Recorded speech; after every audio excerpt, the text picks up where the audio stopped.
Tema 2. Comparación de textos. Podemos definir a las fuentes de información como aquello que nos proporciona información sobre ello de un tema específico. Según el nivel de información que proporciona, las fuentes de información pueden ser primarias o secundarias. Las fuentes primarias contienen información nueva y original, el resultado de un trabajo intelectual.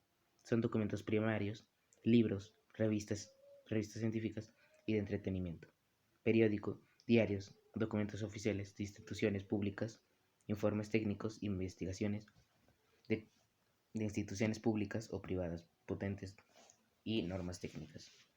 Las fuentes secundarias contienen información organizada y elaborada de un producto de análisis de extracción y reorganización, que se refiere a documentos primarios originales que son fuentes secundarias, enciclopedias, antologías, directorios, libros o artículos que interpretan los trabajos de otros.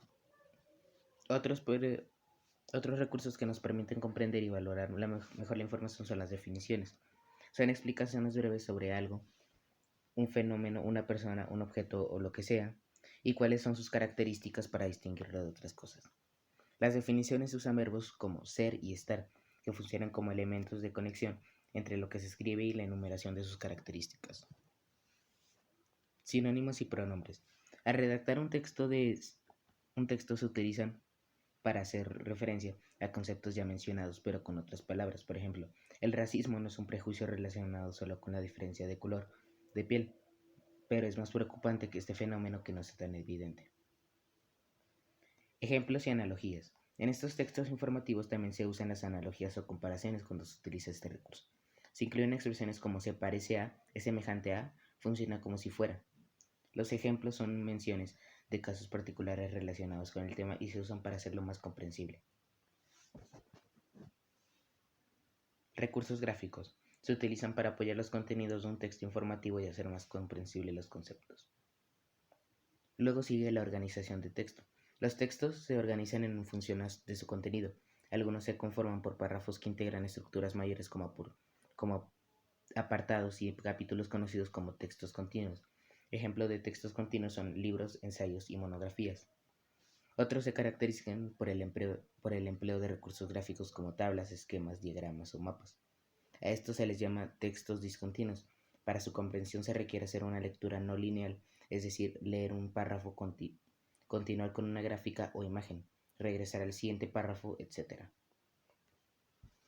Algunos libros combinan textos continuos y discontinuos, por lo cual se debe hacer una lectura que integre la comprensión de la información de ambos.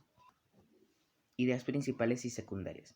El contenido de un texto se puede valorar a partir de las ideas principales, aquellas que contienen información esencial como conceptos y definiciones, y de las ideas secundarias, aquellas que amplían, ejemplifican o demuestran lo que se expresa en las ideas principales.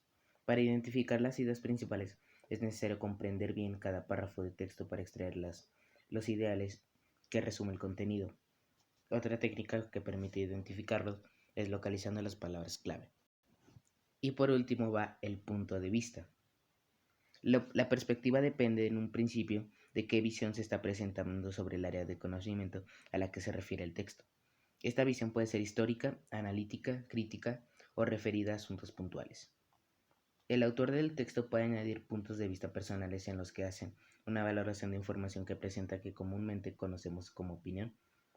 La opinión, sin embargo, debe sustentarse mediante argumentos o razonamientos que lo justifiquen. Y muchas gracias por escuchar y adiós.